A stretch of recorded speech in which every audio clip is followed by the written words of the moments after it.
Hello students, हमने पिछले topic में पढ़ा था इनर्शिया और Newton's first law of motion के बारे में हमने अच्छे तरीके से जाना। और अब हम आपको पढ़ाएंगे मोमेंटम। तो मैं आशा करता हूं कि मेरी वीडियो आपको काफ़ी अच्छी तरीके से समझ में आ रही होंगी। अगर मेरी वीडियो आपको समझ में आ रही हैं, अच्छी लग रही हैं, तो आप मेरी वीडियो को ज़्यादा से ज़्यादा शेयर करें, लाइक करें। और अगर आप मेरे चैनल पर नए हैं तो आप मेरे चैनल को सब्सक्राइब कर लें। तो अब हमारा जो नेक्स्ट टॉपिक है वो है मोमेंटम। तो मोमेंटम के बारे में हम जानते हैं। तो बेटा, हमने पिछले टॉपिक में पढ़ा था इनर्शिया के बारे में। अगर किसी ऑब्जेक्ट के अंदर मास कम है तो उसकी स्टेट ऑफ रेस्ट या फिर स्टेट ऑफ मोशन को चेंज करने के लिए हमें उसके ऊपर कम फोर्स अप्लाई करना पड़ेगा। यानी अगर उसे रेस्ट से मोशन में लेके आना है तो उस पर स्मॉल फोर्स लगाकर हम उसे रेस्ट से मोशन में लेके आ सकते हैं, या फिर मोशन से उसे रेस्ट में लेके आ सकते हैं स्मॉल फोर्स द्वारा।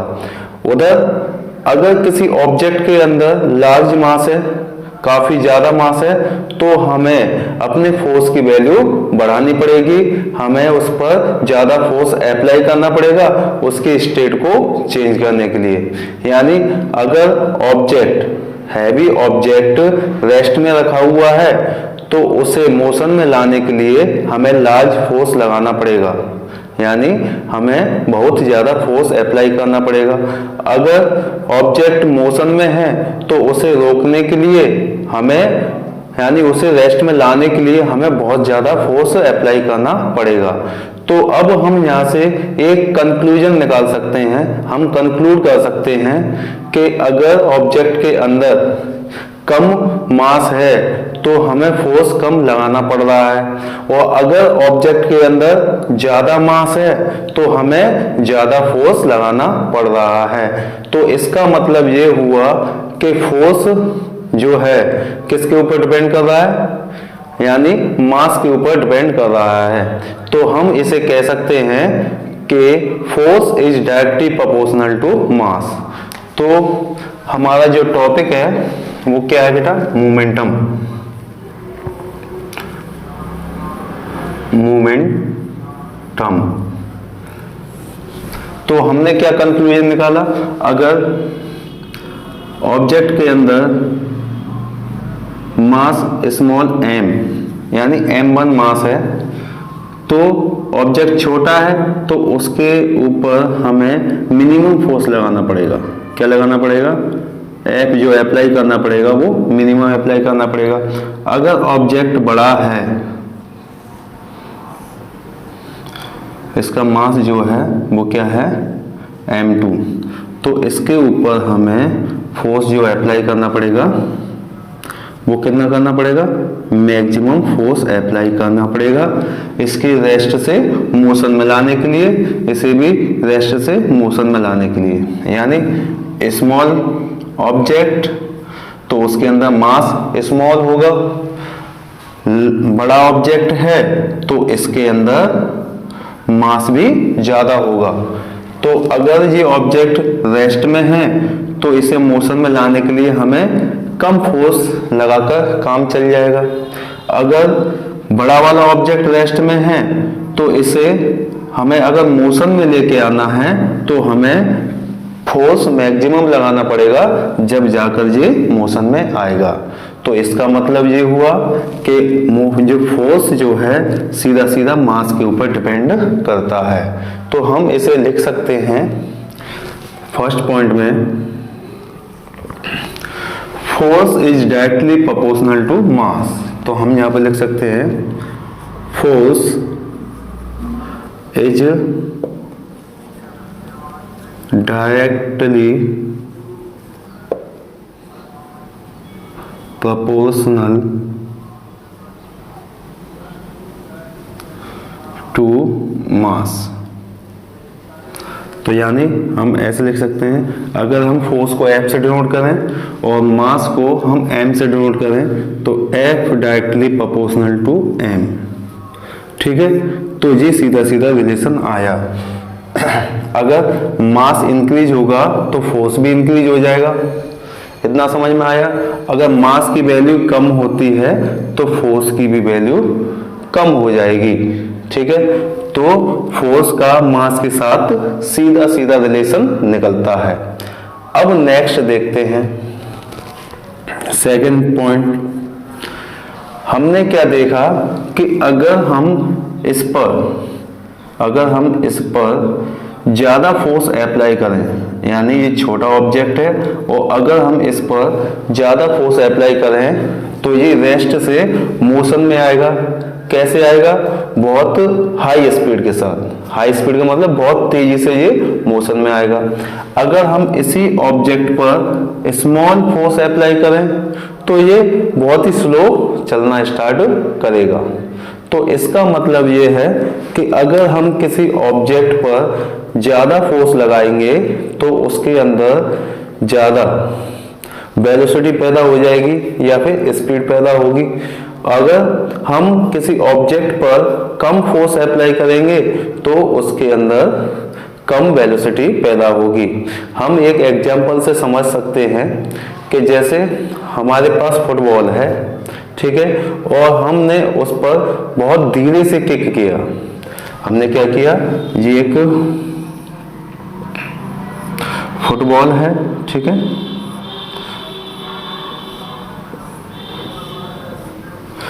और इस पर हमने स्मॉल फोर्स लगाया, यानी स्मॉल फोर्स अप्लाई किया अपने लेग से, ठीक है। तो जैसे ही हमने इसमें किक किया स्मॉल फोर्स के साथ, तो ये बॉल जो है बहुत ही स्मॉल वेलोसिटी के साथ ये आगे बढ़ना स्टार्ट करती है, यानी बहुत ही धीरे धीरे मोशन करती है। और अगर हम इसी बॉल के अंदर, यहाँ पर वेलोसिटी क्या पैदा हुई है? मिनिमम वेलोसिटी पैदा हुई है, और हम अगर इसी फोर्स को स्मॉल से चेंज करके क्या कर दें? लार्ज फोर्स कर दें, यानी हम बहुत तेजी से किक मारें, पूरी जोर से किक मारें, तो इसकी वेलोसिटी क्या हो जाएगी भाई? यहाँ पर वेलोसिटी मिनिमम से मैक्सिमम हो जाएगी। यानी अगर हम किसी ऑब्जेक्ट पर अगर मास कांस्टेंट कर दिया जाए, मास यानी एक ही ऑब्जेक्ट है और उसी ऑब्जेक्ट पर पहले हमने कम फोर्स लगाया तो ऑब्जेक्ट रेस्ट से मोशन में तो आ गया, लेकिन बहुत धीमी गति से आया। और अगर उसी ऑब्जेक्ट पर हमने बहुत तेजी से फोर्स लगाया, बहुत तेजी से धक्का मारा, यानी जोर लगाकर धक्का मारा, तो वो फोर्स मोशन में आया लेकिन हाई स्पीड के साथ, यानी उसकी जो स्पीड या फिर वेलोसिटी है वो बहुत ही तेज होगी, यानी बहुत ही तेज गति के साथ वह मोशन में आ जाता है। तो हमें इससे ये कंक्लूजन निकलता है कि हमारा फोर्स जो है वेलोसिटी के ऊपर भी डिपेंड करता है। यानी ये कह सकते हो फोर्स वेलोसिटी चेंज के ऊपर भी डिपेंड करता है, ठीक है। तो हम यहाँ पर लिख सकते हैं कि force is directly proportional to velocity. तो हमारा दूसरा कंक्लूजन है कि अगर हम किसी ऑब्जेक्ट पर कम फोर्स अप्लाई करेंगे, मिनिमम फोर्स अप्लाई करेंगे, तो उस ऑब्जेक्ट के अंदर स्मॉल वेलोसिटी यानी बहुत धीमी गति से वो चलना स्टार्ट करेगा। और अगर हम किसी ऑब्जेक्ट के ऊपर बहुत ज्यादा फोर्स लगाएंगे, लार्ज फोर्स अप्लाई करेंगे, तो उसके अंदर क्या होगा? लार्ज वेलोसिटी पैदा होगी, मैक्सिमम वेलोसिटी पैदा होगी। अगर इसी के विपरीत हम देखें कि अगर स्मॉल वेलोसिटी के साथ, बहुत कम वेलोसिटी के साथ ऑब्जेक्ट मोशन में है, तो उसे हम कम फोर्स लगाकर रोक सकते हैं।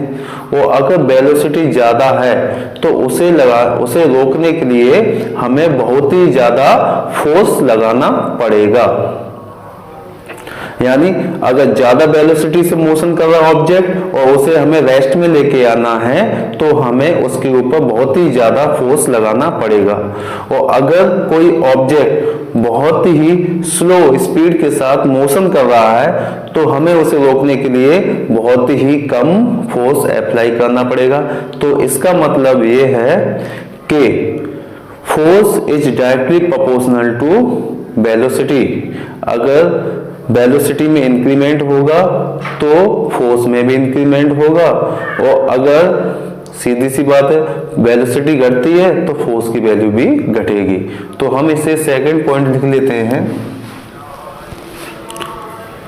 फोर्स इज डायरेक्टली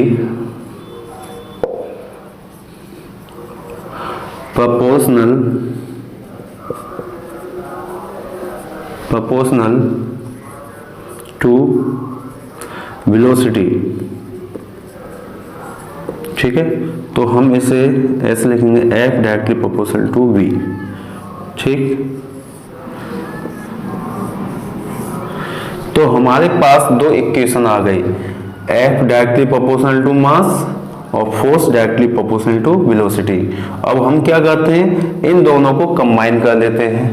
तो हमने यहाँ पर इन दोनों को कंबाइन कर दिया, F directly proportional to mv। तो हमारा रिक्वायर्ड जो रिलेशन निकल के आया कि F directly proportional to mv।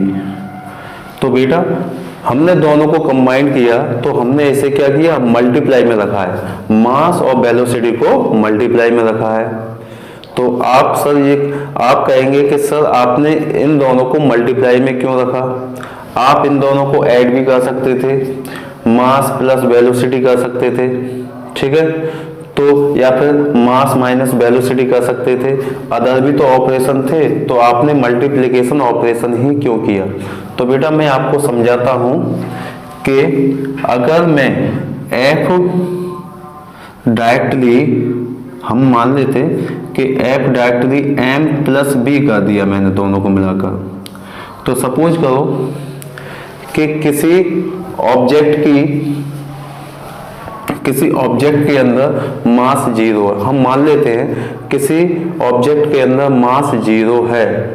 ठीक है, तो क्या उसके अंदर वेलोसिटी पैदा हो सकती है, नहीं हो सकती, क्योंकि हमने पढ़ रखा है कि अगर हम जिस ऑब्जेक्ट के ऊपर फोर्स लगाएंगे तो उसके अंदर वेलोसिटी पैदा होगी। समझ में आया। या फिर कोई ऑब्जेक्ट मोशन में है और उसके ऊपर हम फोर्स लगाएंगे रोकने के लिए, तो हमें किसके ऊपर लगाना है, ऑब्जेक्ट के ऊपर लगाना है। और ऑब्जेक्ट के ऊपर का मतलब क्या है, जिसके अंदर मास होगा हम उसी के ऊपर तो लगाएंगे। अगर मास नहीं है तो हम कैसे उसके ऊपर फोर्स लगा सकते हैं। या फिर किसी ऑब्जेक्ट के अंदर मास नहीं है तो उसके अंदर कैसे वेलोसिटी पैदा हो सकती है। तो ये वाला अगर हम मास को 0 कर देते हैं तो force directly proportional to b हो जाएगा। ठीक है, force directly proportional to b। लेकिन b किसके अंदर पैदा होगा, जब मास ही नहीं है। तो भाई b किसके अंदर पैदा होगा, वेलोसिटी किसके अंदर पैदा होगी, जब मास ही नहीं होगा। तो इसलिए ये माइनस, या अगर यहाँ पर माइनस होता या फिर डिवाइड होता तो ये रिलेशन कंप्लीट नहीं होता। तो इसलिए यहाँ पर जो परफेक्ट रिलेशन है, यहाँ पर जो ऑपरेशन हो रहा है परफेक्ट, वो क्या होगा, मल्टीप्लिकेशन होगा। जैसे अगर हम मास को 0 कर देते हैं तो उसकी वेलोसिटी भी 0 हो जाएगी। यानी अगर मास 0 है तो हम फोर्स किसी के ऊपर नहीं लगा पाएंगे, तो वेलोसिटी भी उसके अंदर पैदा नहीं हो पाएगी। समझ में आया। और अगर हम वेलोसिटी को 0 कर देते हैं तो मास ऑटोमेटिक 0 हो जाएगा और हम फोर्स किसी के ऊपर अप्लाई नहीं कर पाएंगे।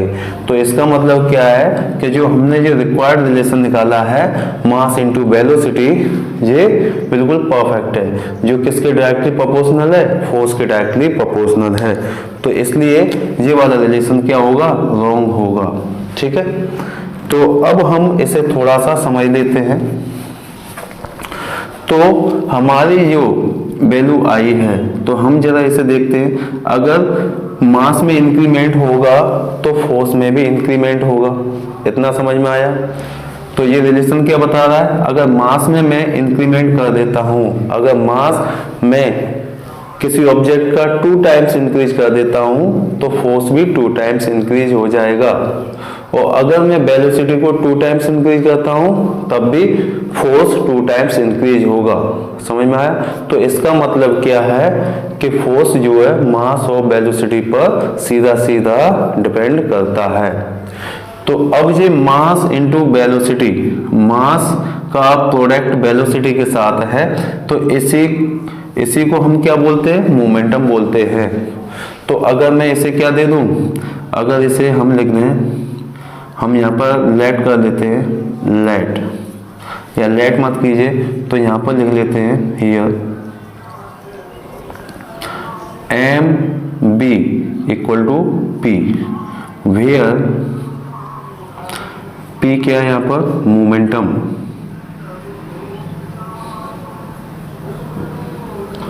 पी यहाँ पर क्या है बेटा? मोमेंटम। तो P को हम क्या बोलते हैं? मोमेंटम। तो हम लिख सकते हैं कि P equal to M B, P equal to M B. तो हम मोमेंटम को डिफाइन कर सकते हैं। मोमेंटम को कैसे डिफाइन करेंगे? तो मोमेंटम को डिफाइन करने के लिए हम लिखेंगे the product of mass and velocity of object is called momentum. तो यहाँ पर मोमेंटम की डेफिनेशन होगी,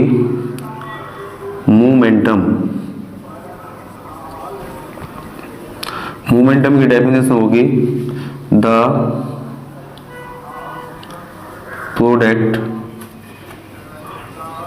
ऑफ मास एंड वेलोसिटी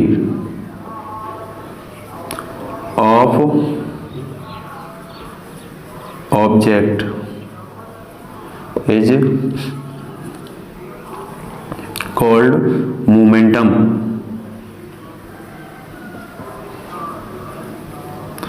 ठीक है, तो मोमेंटम की डेफिनेशन क्या हुई? द प्रोडक्ट माने multiply of mass and velocity of object is called momentum.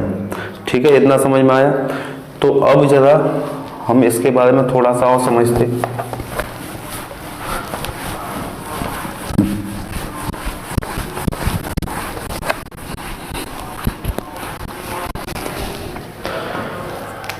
तो इसका मतलब ये है बेटा कि आपकी जो मोमेंटम जो होती है, momentum is vector quantity.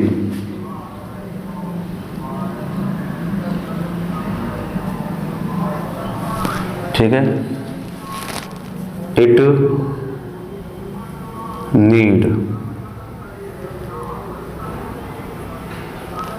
Direction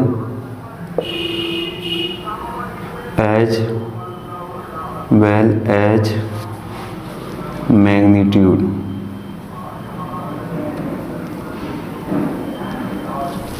तो इसके अंदर क्या है? Momentum is a vector quantity, तो इसके अंदर क्या होनी चाहिए? डायरेक्शन होनी चाहिए और मैग्नीट्यूड होना चाहिए। ठीक है बेटा। सेकंड क्या है? SI unit of momentum, SI unit of momentum. तो SI यूनिट ऑफ मोमेंटम हम देख लेते, तो हमारे पास फॉर्मूला क्या है? P equal to M B. तो SI unit of mass kilogram और SI unit of velocity metre per second. ठीक है, तो SI यूनिट मोमेंटम की क्या बन गई? Kilogram metre per second. तो हम यहाँ पे लिख सकते हैं SI यूनिट ऑफ मोमेंटम क्या होगी? Kilogram metre per second. ठीक है, किलोग्राम मीटर पर सेकंड इसकी SI यूनिट होगी। क्लियर? अब यहाँ पर हम अगला पॉइंट देख लेते हैं। एक CGS यूनिट देख लेते हैं। CGS unit of momentum. CGS unit of momentum क्या होगी? ग्राम, मीटर को किस में देते हैं, सेंटीमीटर पर सेकेंड। तो ये ऐसा यूनिट हो गया और ये CGS यूनिट हो गया। थोड़ा कंक्लूजन निकालते हैं। अगर हम मास को 2 टाइम्स इंक्रीज कर दें तो मोमेंटम भी 2 टाइम्स इंक्रीज हो जाएगा। If we increase the mass of object 2 times,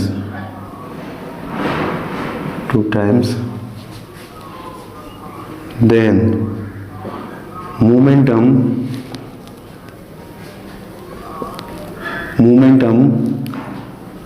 also increase 2 times। ठीक है, अगर हम मास को 2 टाइम्स इंक्रीज करेंगे तो मोमेंटम भी 2 टाइम्स इंक्रीज हो जाएगा। इसी तरीके से if be increase the velocity of object 2 times. ठीक है, अगर हम ऑब्जेक्ट की वेलोसिटी को 2 टाइम्स इंक्रीज करते हैं तो मोमेंटम भी 2 टाइम्स इंक्रीज रहेगा। Then momentum also increase 2 times. ठीक है, तो कितना इंक्रीज हो जाएगा, मोमेंटम भी कितना टाइम्स इंक्रीज होगा, 2 टाइम्स इंक्रीज हो जाएगा। इतना समझ में आया, क्योंकि हमें पता है कि मोमेंटम यहाँ पर क्या है, मास के डायरेक्टली प्रोपोर्शनल आ रहा है, क्योंकि P directly proportional to mass. ठीक है, और P directly proportional to velocity. अगर मास में जितना इंक्रीमेंट होगा तो मोमेंटम में भी उतना ही इंक्रीमेंट होगा। अगर वेलोसिटी में जितना इंक्रीमेंट होगा तो मोमेंटम में भी उतना ही इंक्रीमेंट हो गया। सपोज करो कि हमने मास को 2 टाइम्स डिक्रीज कर दिया तो हमारा मोमेंटम भी 2 टाइम्स डिक्रीज हो जाएगा। अगर हमने वेलोसिटी को 3 टाइम्स इंक्रीज कर दिया तो हमारा मोमेंटम भी 3 टाइम्स इंक्रीज हो जाएगा। अगर हम दोनों में 2 टाइम्स हमने मास में इंक्रीमेंट किया, साथ में 2 टाइम्स हमने वेलोसिटी में इंक्रीमेंट किया, तो टोटल इंक्रीमेंट 4 टाइम्स होगा मोमेंटम के अंदर। यानी मास में 2 टाइम्स और हमने वेलोसिटी में 2 टाइम्स इंक्रीज किया तो मोमेंटम कितना इंक्रीज हो जाएगा, 4 टाइम्स। तो देखिए मास को हमने 2 टाइम्स इंक्रीज कर दिया और वेलोसिटी को भी हमने 2 टाइम्स इंक्रीज किया, तो नेट इंक्रीमेंट कितना हुआ, 4 टाइम्स। यानी जो नया मोमेंटम जो बनेगा वो कितना बनेगा, 4। जो नया मोमेंटम बनने वाला है वो कितना बनेगा, 4p बनेगा। यानी पहले वाले मोमेंटम का 4 गुना बढ़ जाएगा। ठीक है, तो आपको मैं समझता हूँ कि ये मोमेंटम काफ़ी अच्छी तरीके से समझ में आ गया होगा। तो अब हम थोड़ा सा इसके ऊपर 1-2 न्यूमेरिकल देख लेते हैं जिससे आपको मोमेंटम समझ में आए। और 1-2 न्यूमेरिकल हम ये देख लेते हैं कि वेलोसिटी चेंज वाला भी देख लेंगे जिसमें मोमेंटम चेंज होगा। ठीक है, तो मैं थोड़ा इसे मिटा दूं। आप ये नोट्स बनाना चाहें तो आप नोट्स बना सकते हैं। ठीक है,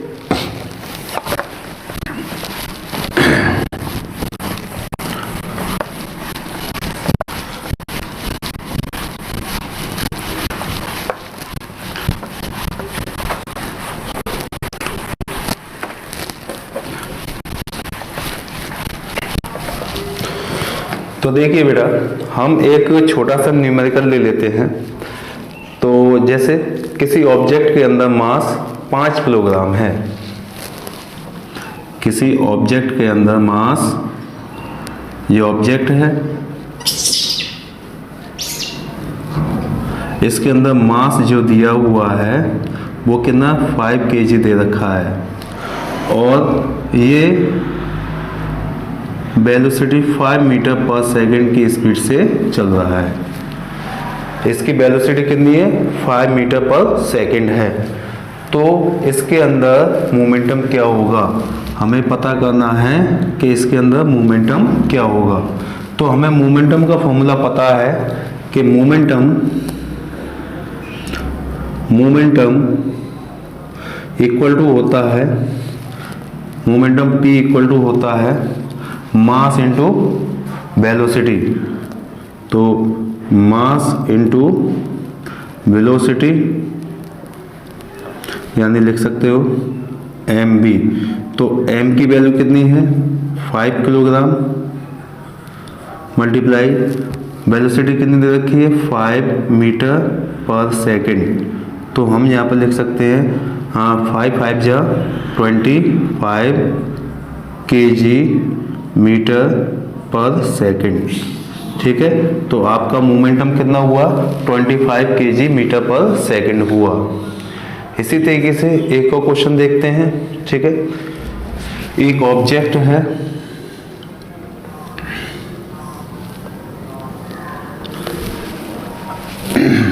इसके अंदर मास जो दे रखा है, वो मास इसके अंदर दे रखा है 100 किलोग्राम। ठीक है, मास कितना दे रखा है? 100 किलोग्राम। और इसकी वेलोसिटी दे रखी है ये 10 मीटर पर सेकंड की स्पीड से चल रहा है। तो इसकी वेलोसिटी हो गई 10 मीटर पर सेकंड की स्पीड से चल रहा है। तो हमारे पास मोमेंटम का फॉर्मूला होता है, तो मोमेंटम P का फॉर्मूला क्या है? तो मास इंटू वेलोसिटी। तो मास कितना दे रखा है भाई? आपका मास कितना? 100 kg multiply velocity 10 metre per second. तो हमारा रिक्वायर्ड फॉर्मूला क्या हो जाएगा? कितना कैलकुलेशन आया? तो यहाँ पर 1000 कितना है? 1000 kg मीटर पर सेकंड। ठीक है, तो इसका जी कुछ आपको मैंने न्यूमेरिकल्स के इसके टाइप्स बताए। एक और टाइप्स बता रहा हूँ कि इनिशियली कोई ऑब्जेक्ट कुछ वेलोसिटी से चल रहा है और उसकी फाइनल वेलोसिटी कुछ और हो जाती है, तो उसके अंदर मोमेंटम में कितना चेंज आएगा। यानी एक कोई ऑब्जेक्ट जैसे 10 किलोमीटर पर घंटे की स्पीड से चल रहा है, तो कुछ देर बाद उस पर एक ब्रेक लगाया जाता है, तो उसकी वेलोसिटी कितनी हो जाती है? 5 किलोमीटर पर आवर हो जाती है। तो इसके अंदर कितना मोमेंटम चेंज आएगा। तो अब हम एक क्वेश्चन देख लेते हैं मोमेंटम चेंज का। ठीक है, तो बेटा यहाँ पर एक ऑब्जेक्ट है जिसके अंदर मास है 10 किलोग्राम। जी एक ऑब्जेक्ट है, इसके अंदर जो मास दिया गया है वो कितना है? 10 kg है। और इसकी इनिशियल वेलोसिटी u वो कितनी दे रखी है? 20 मीटर पर सेकंड दे रखी है। जब हम इसके ऊपर, इसकी इनिशियल वेलोसिटी कितनी है? इसकी इनिशियल वेलोसिटी है 20 मीटर पर सेकंड। जब हम इसके ऊपर ब्रेक अप्लाई करते हैं तो इसकी जो वेलोसिटी है वह 20 से घटकर 10 मीटर पर सेकंड हो जाती है। और मास तो इसके अंदर उतना ही रहेगा 10 kg। ठीक है, तो इनिशियली ये 20 मीटर पर सेकंड की वेलोसिटी से मूव कर रहा था। जब हमने इसके ऊपर ब्रेक अप्लाई किए तो इसकी वेलोसिटी 20 से घटकर 10 मीटर पर सेकंड हो गई। ठीक है, तो अब हम इसमें ये निकालते हैं कि इसके मोमेंटम में कितना चेंज आया। तो सबसे पहले हम इनिशियल मोमेंटम निकालेंगे, फिर फाइनल मोमेंटम निकालेंगे, और मोमेंटम में चेंज निकालने के लिए हम फाइनल मोमेंटम में से इनिशियल मोमेंटम को माइनस कर देंगे। तो जल्दी से हम इनिशियल मोमेंटम निकाल लेते हैं। तो हम लिख लेते हैं let initial momentum of object कितना है, P1 है। मान लेते हैं हमने ये इनिशियल मोमेंटम P1 है and final momentum of object कितना है, P2।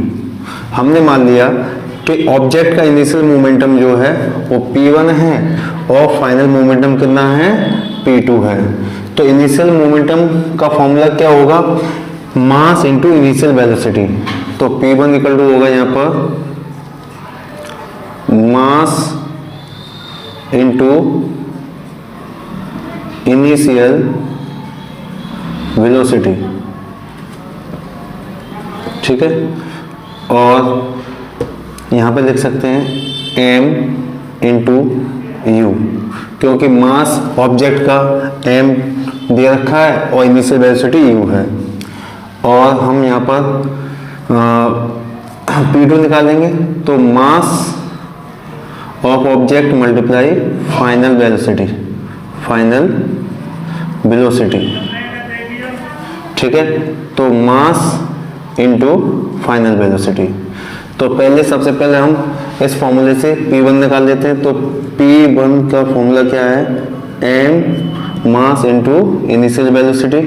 तो मास कितना दे रखा है इसमें, 10 kg दे रखा है और वेलोसिटी कितनी दे रखी है, u की वैल्यू 20 मीटर पर सेकंड दे रखी है।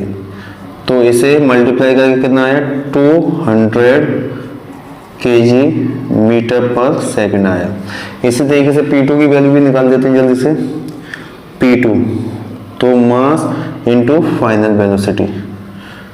तो मास कितना है 10 और फाइनल वेलोसिटी है, मास कितना है 10 किलोग्राम और फाइनल वेलोसिटी दे रखी है 10 मीटर पर सेकंड, ठीक है। तो कितना हो गया 100 किलोग्राम मीटर पर सेकंड हो गया, ठीक है।